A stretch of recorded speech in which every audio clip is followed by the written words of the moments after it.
Hi, my name is Whitney Konwinsky. This is my final project for Foundations of Educational Technology. In this presentation, I'm going to discuss 4 areas that I felt had a real impact on my learning this semester, and then I'm going to wrap up by discussing how I see myself fitting in the field of educational technology. So the first topic that really got me thinking was early on this semester when we started reading about the field of educational technology. And both the book and the articles were surprising to me because I had never kind of considered the history of educational technology or kind of what the timeline looked like. So thinking about the fact that the first educational technology you could really say was like chalkboards and that kind of thing, and how it has evolved to what we see now.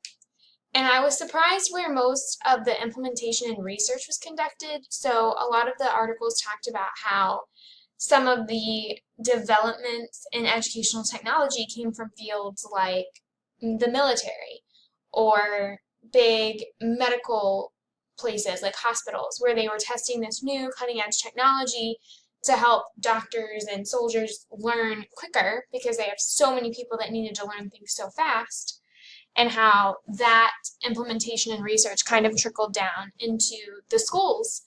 So it got me thinking. My husband's in the Army, and I kind of started thinking about the things that they have now, like the technology that I see him using, and how we could see that here on the civilian sector within the near future. So I just had never thought about that. And so I learned a lot about where this technology that we actually use comes from. The week where we discussed motivation was really, really, really impactful for me.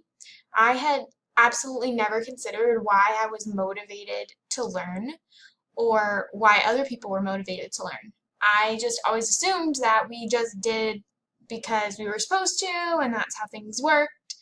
But when I actually started thinking about it, I'm like, well, that can't be true because we all have had those students that just don't care about learning.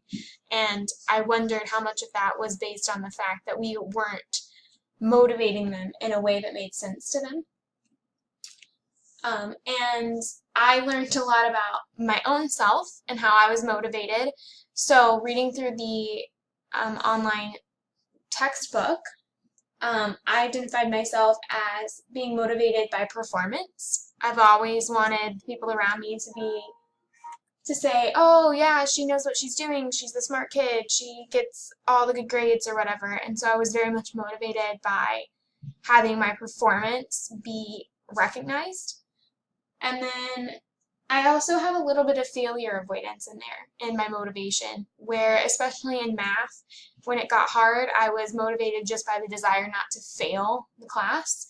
And that's a really tricky motivation to have, because every time you don't meet that expectation, you lose a little bit more of your motivation to do it. So I thought that was really helpful in identifying both for myself and taking that into the classroom to kind of identify in my students, like why are they motivated to do this or not motivated to do this, and how can I reach out to them in a way that makes sense to them.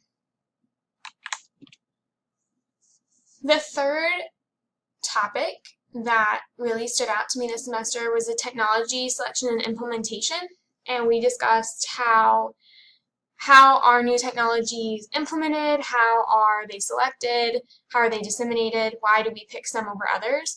And I was really interested in the different types of adopters when it comes to technology selection and implementation, and how there's a spectrum. I'd never really considered that there's like early adopters who are super enthusiastic about it, and then you have the people that hold out to the very end till they're forced to do it. And I kind of had to put myself on that spectrum. I have always considered myself like really gung-ho with technology, but after reading through these chapters, I realized that I'm more somewhere in the middle. I'm not really an early adopter. I won't be the first one to do it. I want to see someone else do it. I want to see how they're doing it, what benefits they're getting from it, and if it's something that I feel is worthwhile, then I will implement it. Which in my personal life is funny because my husband is for sure an early adopter of things. If there's a new iPhone or a new iWatch or a new console or a new anything technology related, he wants to jump on board right at the beginning. And I tend to be the one that's like, well, what I have works. So unless they can show me why I need this new thing, then I'm not really going to implement it. And that also translates into my classroom. Unless I can see the benefit of it, unless I can see other people using it and having success, then I tend to not really implement. So that was interesting to me to learn about myself in that. And then finally, the last chapter was the ethics case study, and I was just so blown away, not only by the situation itself, but also by all the different perspectives on it. Because I always thought of ethics as black or white. Either you are doing the right thing or you're doing the wrong thing. But this case study completely threw that off because there were so many factors at play. I didn't want him to lose his job by standing up to the administration, but I also know that as a librarian, we have to follow the standards and provide access, and I'm also a rule follower, so I'm like, well, they can't just take it out of the library without a review. That's not fair. But there were so many factors at play, and it was interesting to me to see how all the different people in the class came at it, and how our personal opinions versus the institution versus the standards, we all kind of saw it from a different angle. And so I thought that that was a really great lesson for me to remember that it's not always black and white, and that the people around you may have a different opinion, and they are valid opinions. And so how can we then take those opinions and move forward? Okay, finally, where I see myself fitting into the field of educational technology is as a teacher and as a future librarian. Technology is important in my classroom. It is not the main focus, but we do utilize it a lot to support our learning. I feel like what I've learned this semester has helped me to go into the classroom with a better understanding of how to utilize that better.